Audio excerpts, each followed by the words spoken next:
যখনই আপনার কানে এমন আওয়াজ ভেসে আসবে তখনই আপনি বুঝতে পারবেন আপনি চলে এসেছেন পাহাড়ের রানী দার্জিলিং এ। আজকে আমি আপনাদের কলকাতা থেকে নিয়ে যাব পাহাড়ের রানী দার্জিলিং এ ভ্রমণ করাতে। এই গরমের ছুটিতে খুব অল্প খরচে অল্প সময়ে কিভাবে আপনারা দার্জিলিং ঘুরে দেখবেন, কোথায় থাকবেন, কি খাওয়া দাওয়া করবেন, সাইট সিনে কি কি ঘুরে দেখবেন, সমস্ত কিছু নিয়ে থাকছে আজকে এই পর্ব। Hello everyone, good evening. আজ 6 মার্চ বৃহস্পতিবার 2026। আমি চলে এসেছি কলকাতার ব্যস্ততম রেলওয়ে স্টেশন শিয়ালদহতে। আর আজকে আপনাদের আমি ঘুরতে নিয়ে যেতে চলেছি আবারও দার্জিলিংয়ে। বেশ অনেকদিন হয়ে গেছে পাহাড়ের দেখা হয় না, আর কলকাতায় মোটামুটি গরম জাঁকিয়ে পড়েছে। এই গরমে সকলেরই মন চায় একটু ঠান্ডার দেশে যেতে, অর্থাৎ দার্জিলিংয়ে যেতে। চলুন ঘুরে আসি। তো কীভাবে দার্জিলিংয়ে যাবেন, কত টাকা খরচা হবে, কোথায় থাকবেন, কোথায় খাওয়া দাওয়া করবেন, সমস্ত কিছু নিয়ে থাকছে আজকে এই পর্ব। আজকে আপনারা সম্পূর্ণ ভিডিও দেখতে থাকেন, সম্পূর্ণ ডিটেলস ভিডিওর মধ্যে জানিয়ে দেবো। জয় মা দুর্গা, জয় মা কালী। চলুন আজকের ভিডিও শুরু করি। আর আজকে আমাদের সারথি 1 2 3 4 3 দার্জিলিং মেল। এটি হলো দার্জিলিং যাওয়ার জন্য সবচেয়ে সুন্দর একটি ট্রেন। এই ট্রেনে আজকে আমরা শিয়ালদহ থেকে শিলিগুড়ি যাব। তো মোটামুটি আজকে আমরা জেনারেলে যেহেতু জার্নি করবো, ওই জন্য তাড়াতাড়ি যাচ্ছি। জেনারেলে লাইন দিতে হয়, লাইন দিলে জেনারেলে সিট পাওয়ার সম্ভাবনা থাকে। আমাদের দার্জিলিং মেল চলে এসেছে, আর আমরা যেহেতু আজকে জেনারেলে জার্নি করতে চলেছি, এই যে জেনারেল কোচে অলরেডি আমরা সিট বুক করে নিয়েছি। আপনার একটু দেখাচ্ছি জেনারেল কোচের ভিড় কেমন হয়। এই দেখুন, ঠিক জেনারেলের ভিড় কিন্তু কেমন হয়। আর আমরা দুজন রয়েছি, সৈকতদা আর আমি। এই যে উপরে সিট পেয়ে গেছি। ঘড়ির কাঁটায় সময় এখন জানান দিচ্ছে রাত্রির 10:15। আর আমাদের দার্জিলিং মেল ছেড়ে দিয়েছে শিলিগুড়ির উদ্দেশ্যে। এবার রাতের ডিনারটি সেরে নিলাম সৈকতদা রানা বাড়ি থেকে রুটি এবং আলু ভাজা দিয়ে। রাতে খাওয়া দাওয়া সেরে টানা একটি ঘুম দিয়ে নিন। গুড মর্নিং, শুভ সকাল। সময় এখন জানান দিচ্ছে সকাল 7টা বেজে গেছে। আর আমাদের ট্রেন এখন কিষানগঞ্জ ছাড়লো, এনজিপি স্টেশনে প্রবেশ করছে।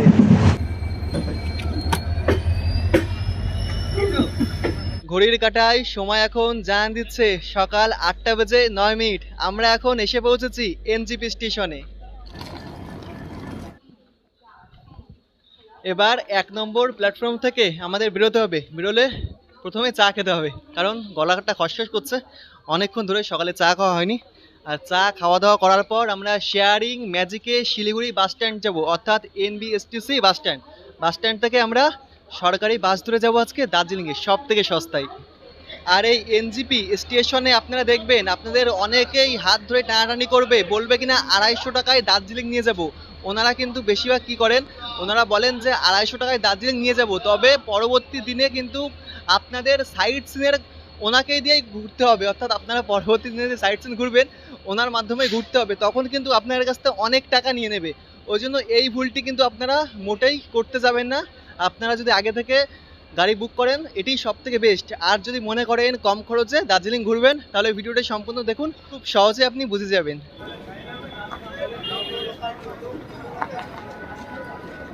এনজেপি স্টেশনের বাইরে থেকে ছোট্ট একটি চায়ের দোকান থেকে প্রথমেই চা খেয়ে নিলাম। চা খাওয়া দাওয়া করে এনজেপি স্টেশন থেকে একটি ম্যাজিক ধরে নিলাম শিলিগুড়ি বাস স্ট্যান্ডে যাওয়ার জন্য। ম্যাজিকে শেয়ারিংয়ে ভাড়া পড়বে মাথাপিছু মাত্র 30 টাকা। চলে এসেছি শিলিগুড়ি বাস স্ট্যান্ডে। সময় এখন জানান দিচ্ছে সকাল প্রায় 9টা বেজে গেছে। এবার আমাদের টিকিট কাটতে হবে এনবিএসটিসি বাসে দার্জিলিংয়ে যাওয়ার জন্য। এই যে এনবিএসটিসি বাস স্ট্যান্ড, আর বাদিকেই রয়েছে টিকিট কাউন্টার। চলুন আগে টিকিট কেটে আসি। শিলিগুড়ি থেকে দার্জিলিং আজকে আমরা এই সরকারি বাসেই যেতে চলেছি। চলুন আস্তে আস্তে প্রবেশ করি বাসের মধ্যে। এটি হলো ড্রাইভারের সিট, আর প্যাসেঞ্জারের জন্য এমন সিট রয়েছে বাঁদিকে 2 জন এবং ডান দিকে 2 জন। সঠিক সময়ে শিলিগুড়ি বাস স্ট্যান্ড থেকে বাস ছেড়ে দিল। টিকিট কাটার সময়, বাস ছাড়ার সময় আপনাদের জানিয়ে দেবে। আমাদের বাস ছাড়ার সময় ছিল সকাল 9:40। উত্তরবঙ্গের সবুজে ঘেরা চায়ের বাগিচার মধ্যে দিয়ে আমাদের বাস ছুটে চলেছে আমাদের গন্তব্য দার্জিলিং এর উদ্দেশ্যে। বেশ বেশ কিছুক্ষণ চা বাগান দেখতে দেখতে হঠাৎই চোখে পড়ল বাসের জানালা থেকে এক টুকরো পাহাড়। তারপর আস্তে আস্তে আমাদের বাস উঠে পড়ল পাহাড়ের খাড়াই পথে। ঘড়ির কাঁটায় সময় এখন জানান দিচ্ছে সকাল 11:20। আর আমাদের বাস এখন দাঁড়িয়েছে রোহিণী লামাতে। এখানে 10 মিনিট সময় দেওয়া হবে। আর অ্যাকচুয়ালি এখানে সকালে যারা ব্রেকফাস্ট করবে এবং লাঞ্চ কিছু খাবার দাবার শুকনো এখান থেকে কিন্তু সকলে খেয়ে নেবে। এখানে কিছুক্ষণ দাঁড়িয়ে তারপর সোজা চলে যাবে দার্জিলিংয়ে। যেহেতু শিলিগুড়ি থেকে দার্জিলিং যেতে 4 ঘন্টা সময় লাগে, ওই জন্য বাস মাঝে একটি জায়গায় দাঁড়ায়। এই জায়গাটির নাম রোহিণী লামা। এখানে ওয়াশরুম এবং ব্রেকফাস্টের ব্যবস্থা রয়েছে। আর এখানে সবুজে ঘেরা প্রকৃতির মেলবন্ধন অটুট। 10 মিনিট হোল্ড করে আবারও আমাদের বাস ছেড়ে দিল দার্জিলিং এর উদ্দেশ্যে। আর হয়তো এখান থেকে 2 ঘন্টা সময় লাগবে, তাই মাঝে আর কোথাও বাস দাঁড়াবে না। জানালা থেকে চোখে পড়ল চায়ের বাগিচা আর প্রকৃতির সৌন্দর্য।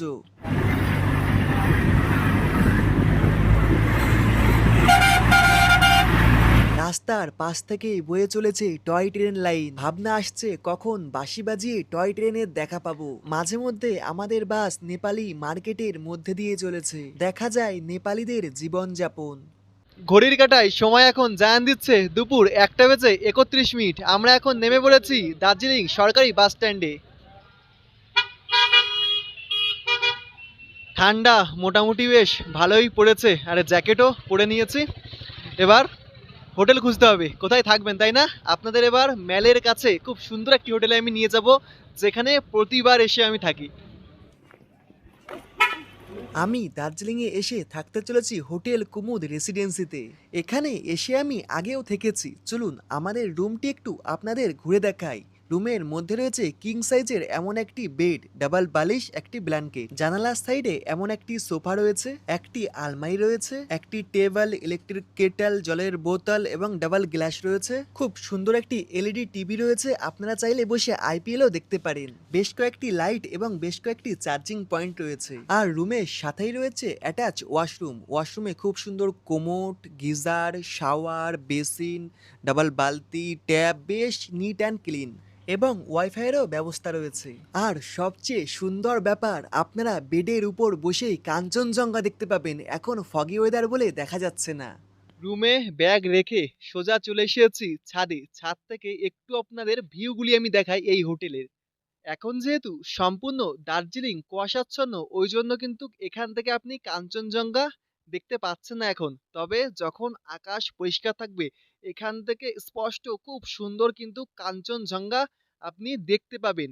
আর এদিকে সম্পূর্ণ দার্জিলিং শহর রয়েছে, আর এদিকে রয়েছে টাইগার হিল। এখান থেকে আপনারা টাইগার হিল দেখতে পাবেন এবং তার পাশে রয়েছে সিকিম সাইড। এই সাইড থেকে আপনি সিকিম সাইডও দেখতে পাবেন।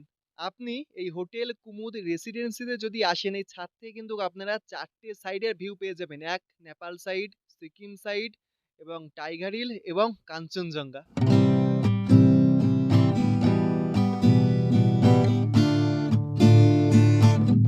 রুমে এসে একটু রেস্ট নিয়ে চলে এসেছি দুপুরের মধ্যাহ্নভোজনের টেবিলে। আর দুপুরের মধ্যাহ্নভোজনে দেখতে পাচ্ছি রাজকীয় আয়োজন রয়েছে। কত কি প্যাকেজ এই বিষয়ে আমরা পরে আলোচনা করব। এখন পেটের মধ্যে ইঁদুর দৌড়াদৌড়ি করা শুরু করে দিয়েছে। আগে দেখে নি কি কি আজকে দুপুরের মধ্যাহ্নভোজনে রয়েছে। রয়েছে সাদা ঝুড়ো ভাত, পাঁপড়, এখানে দেখতে পাচ্ছি বাঁধাকপির তরকারি আর জল তো রয়েছে, এখানে একটি ভেজ তরকারি রয়েছে, স্যালাড রয়েছে, ডাল রয়েছে, ডবল ডিম রয়েছে, আর এদিকে পাঁপড় রয়েছে। দুপুরের মধ্যাহ্নভোজন জমে যাবে। তাহলে আর কি, মধ্যাহ্নভোজন শুরু করা যাক। প্রথমে আমার প্রিয় খাবার, এই যে ডাল। ডাল তোমার প্রিয় খাবার? একদম প্রিয় খাবার, তাই? ফেভারিট খাবার ডাল আর মচমচে পাঁপড় ভাজা। এর মধ্যে একটু আলু সিদ্ধ হলে বেশ জমে যেত জমে যেত। ভাই। ও, গরমও রয়েছে, আরে ঠান্ডায় গরম গরম আবার এই পাহাড়ি ওয়েদার। পাদদেশে।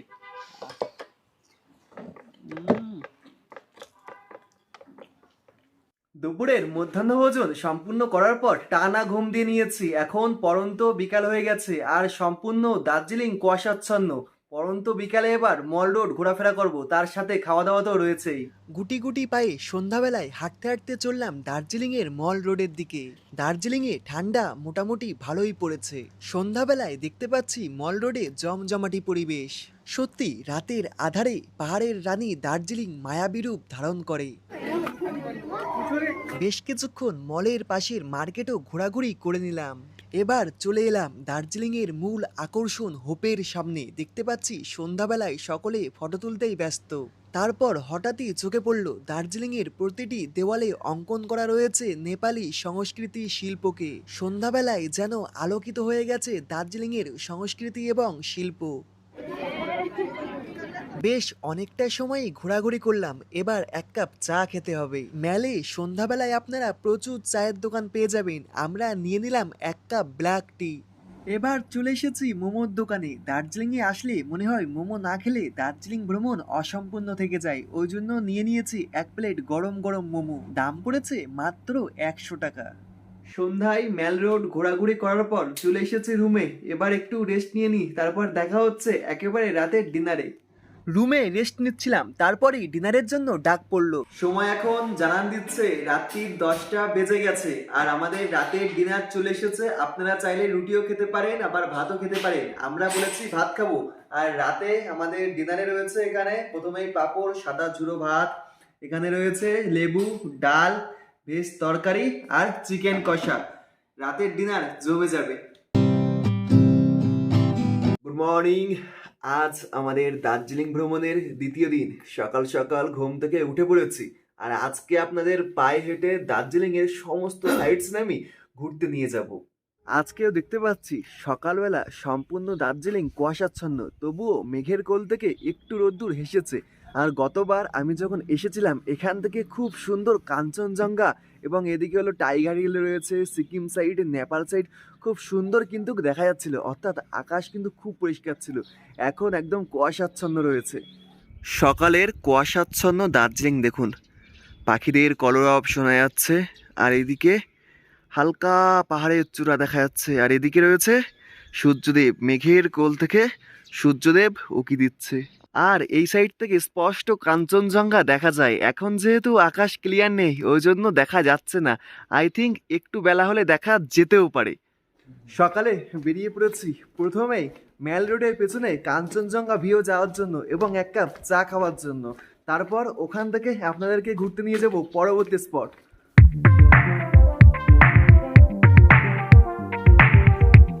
ঠিক এমনই গুটি গুটি পায়ে মেল রোড হয়ে মহাকাল মন্দিরের সামনে থেকে আমরা পৌঁছে গেলাম কাঞ্চনজঙ্ঘা ভিউ পয়েন্টে।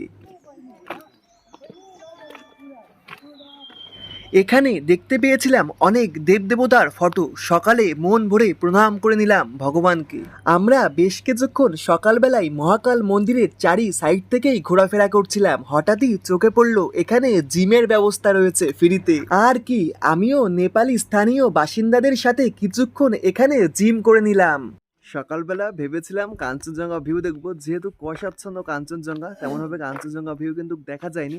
এবার আপনাদেরকে আমি নিয়ে যেতে চলেছি মহাকাল মন্দিরে। এবার আমরা চললাম দার্জিলিং মেলের পাশেই মহাকাল মন্দিরে। দার্জিলিং মেল থেকে মহাকাল মন্দিরটি একটু উপর অংশের দিকে রয়েছে, আমাদের উপরের দিকে উঠতে হবে। বেশ কিছুক্ষণ ওঠার পরে আপনাদের ডান দিকে চোখে পড়বে পাইন গাছের বাগান রয়েছে। পাহাড়ের উপর পাইনের সারি আমার দেখতে লাগে বেশ ভারী। পাইনের বাগানে আসলে আপনাদের চোখে পড়বে বন্য বাদর। দেখতে পাবেন গাছের ডালে কত সুন্দর খেলা করছে। চলে এসেছি মহাকাল মন্দিরে। আপনাদের জুতা খুলে তারপরেই প্রবেশ করতে হবে। সম্পূর্ণ মন্দির জুড়ে রয়েছে নানান ধরনের পতাকা। মন্দিরে প্রবেশ করে প্রথমেই দর্শন পাবেন মা কালীর। আর সামনে এটি হলো মহাকাল মন্দির। আগে লাইনে দাঁড়িয়ে মহাকাল মন্দিরে পূজা দিয়ে নেবেন। পূজা দেওয়ার পর নন্দী মহারাজের সাথে কথা বলে যাবেন। মহাকাল মন্দিরের চারি সাইডে রয়েছে 12টি জ্যোতির্লিঙ্গ এবং মন্দির জুড়ে দেখতে পাবেন প্রচুর বাদর মহারাজরা রয়েছেন। मेवा पान चढ़े फूल चढ़े और चढ़े मेवा। মহাকাল মন্দির দর্শন করে নিচে চলে আসবেন মহাকালের গুফাতে। অনেকেই আছেন মহাকাল মন্দির ঘুরে চলে যান, গুফার কথা অনেকেই জানেন না। মহাকাল মন্দিরের নিচেই রয়েছে মহাকালের গুফা। গুফার দৈর্ঘ্য অনেকটাই রয়েছে। আপনারা যখন মহাকাল মন্দিরে আসবেন, মহাকাল মন্দিরে আসলে কিন্তু নিচেই রয়েছে মহাকাল মন্দিরের গুফা। গুফা দেখতে কিন্তু আপনারা কেউ মিস করবেন না। আপনারা কিন্তু গুফার মধ্যে অনেকটাই প্রবেশ করতে পারবেন, আর এখানের ভাইবটা একদমই আলাদা। মহাকাল মন্দির, মহাকালের গুফা ঘোরাফেরা করা হয়ে গেছে। আস্তে আস্তে আবারও আমরা পাহাড়ের রানী দার্জিলিং শহরের আঁকাবাঁকা পাথরে পথ ধরে নিচের দিকে চলে এলাম। রুমে এসে সকালের ব্রেকফাস্ট সেরে নিলাম। সকালের ব্রেকফাস্ট করে ফ্রেশ হয়ে বেরিয়ে পড়েছি পায়ে হেঁটে আবারও সাইট সিন করার জন্য। এখন প্রথমেই আমরা যেতে চলেছি দার্জিলিং স্টেশনে। আবারও আমরা আমাদের হোটেল থেকে পায়ে হেঁটে পাহাড়ের আঁকা বাঁকা সৌন্দর্য পথ ধরে চললাম আমাদের গন্তব্য দার্জিলিংয়ের স্টেশনে। আমাদের হোটেল থেকে একটি শর্টকাট রাস্তা রয়েছে দার্জিলিং স্টেশনে যাওয়ার জন্য। সেই রাস্তা ধরেই আমরা এখন চলে এসেছি দার্জিলিং স্টেশনে। এখানে এসে হঠাৎই শুনতে পেলাম এমন আওয়াজ, এর অর্থাৎ আমরা এখন চলে এসেছি দার্জিলিংয়ের স্টেশনে।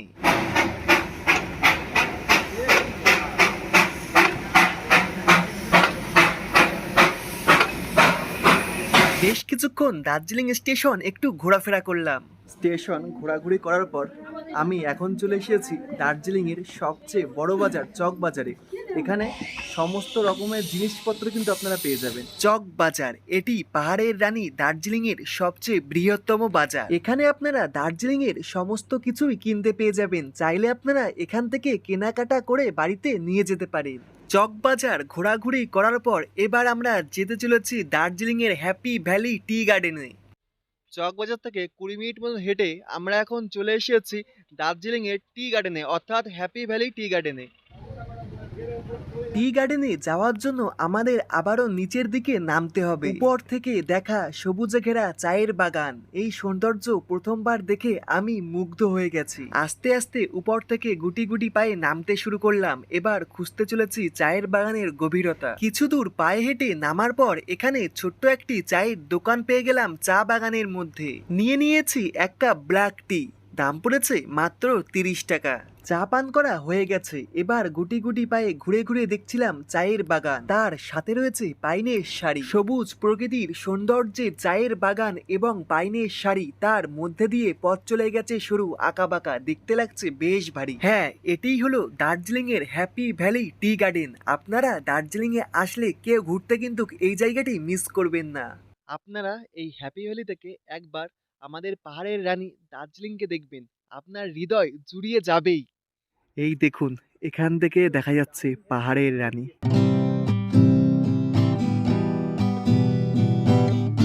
এই দেখুন কুয়াশাচ্ছন্ন পাহাড়ের রানী, দারুণ লাগছে। এখান থেকে সম্পূর্ণ শহর, ছোট ছোট বাড়ি এবং সবুজে ঘেরা পাইন গাছের সারি আর ঘন সাদা কুয়াশা, দারুণ লাগছে। আর এখান থেকে একটু আপনারা এই সাইডের ভিউটা দেখুন, এই দেখুন এখানের ভিউটা দেখুন, দারুণ লাগছে। হ্যাপি ভ্যালি টি গার্ডেন ঘোরাঘুরি করা হয়ে গেছে। এবার হাঁটতে হাঁটতে চলেছি আমাদের হোটেলে। আবার চলে এসেছি আমাদের হোটেলে। এবার সন্ধ্যাবেলা দেখা হচ্ছে মল রোডে। সন্ধ্যাবেলা ম্যাল রোডের সাইড থেকে আমরা সম্পূর্ণ রাতের মায়াবী দার্জিলিং শহরকে দেখছিলাম। আজকেও ম্যাল ঘোরাঘুরি করার পর রুমে চলে এসেছিলাম। রুমে বেশ অনেকটা সময় রেস্ট নিয়েছি। এবার রাতে ডিনার করে আবার নিদ্রায় যাব। তারপর আবার কালকে সকালে পায়ে হেঁটে সাইট সিন করে আপনাদের নিয়ে যাব আবারও ফিরিয়ে কলকাতায়।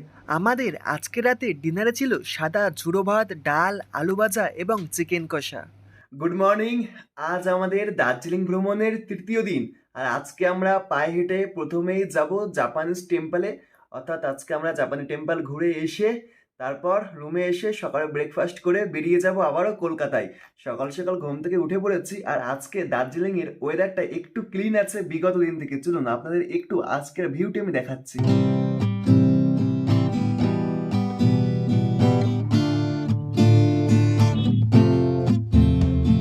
আবারও গুটি গুটি পায়ে হাঁটতে হাঁটতে হোটেল থেকে বেরিয়ে পড়লাম সকালে পিস পাগোডা দেখার জন্য। পায়ে হেঁটে সম্পূর্ণ দার্জিলিং ভ্রমণের অভিজ্ঞতাই অন্যরকম। মাঝে মধ্যেই আপনাদের চোখে পড়বে এমন কিছু ভিউ। এমনই পাহাড়ের অপরূপ সৌন্দর্য প্রকৃতি দেখতে দেখতে পাড়ি দিলাম পিস পাগোডার উদ্দেশ্যে।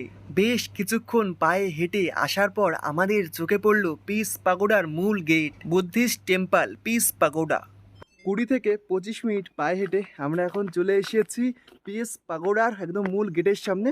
এখান থেকে দেখাই যাচ্ছে জাস্ট আর 2 থেকে 3 মিনিটের পায়ে হাঁটা পথ। চলুন পিস পাগোডা দেখা যাক।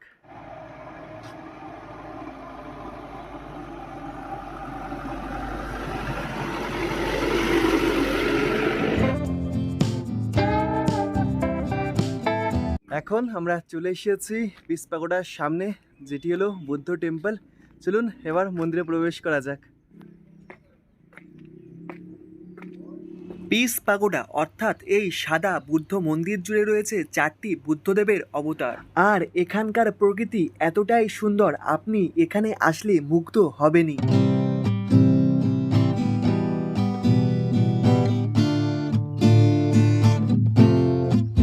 বেশ কিছুক্ষণ পিস পাগোডা ঘোরাফেরা করে নিলাম। ঘোরাঘুরি করা হয়ে গেছে, চলুন আবার হাঁটতে হাঁটতে আমাদের রুমের দিকে যাই, কারণ বাড়ি ফিরতে হবে তো। আবারও চলে এলাম হোটেলে। হোটেল থেকে এই দার্জিলিংয়ের সৌন্দর্য আরও একবার দেখে নিলাম। এর মধ্যেই সকালের ব্রেকফাস্ট চলে এসেছে, গরম গরম ব্রেড আর ডিমের অমলেট। আমাদের দার্জিলিং ভ্রমণ সম্পূর্ণ হয়ে গেছে। এবার বাস স্ট্যান্ডে যেতে হবে, বাড়ি ফিরতে হবে তো। হোটেলকে টাটা বাই বাই জানিয়ে দিয়েছি। চলুন এবার একটু মেল ঘোরাঘুরি করব। মেল ঘোরাঘুরি করে সোজা বাস স্ট্যান্ডে। এবার মিস করব অনেক আমাদের পাহাড়ের রানী দার্জিলিংকে। বেশ কিছুক্ষণ ঘোরাফেরা করলাম, এবার চলুন আস্তে আস্তে হাঁটতে থাকি বাস স্ট্যান্ডের দিকে।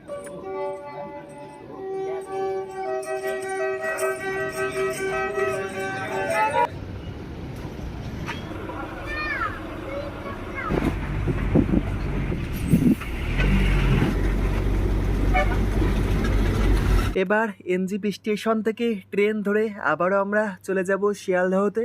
এভাবেই আমাদের 2 রাত 3 দিনের দার্জিলিং ভ্রমণ সম্পূর্ণ হলো। মনটাও অনেকটা খারাপ হয়ে গেল, পাহাড়ের রানী দার্জিলিংকে মিস করছি।